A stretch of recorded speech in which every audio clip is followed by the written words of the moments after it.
Second day camping. We had a few showers, nothing big. Just covered everything and go either inside the TD or we go inside the pickup truck.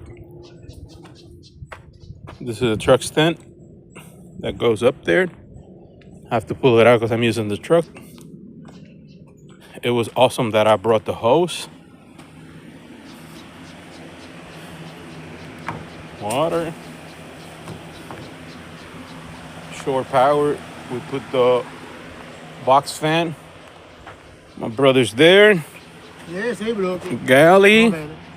He said he walked 6 blocks, actually 7, and I rode my bike for about 4 to 5 miles. I didn't check the odometer. The sensor of the odometer moved, so it didn't log all the mileage, but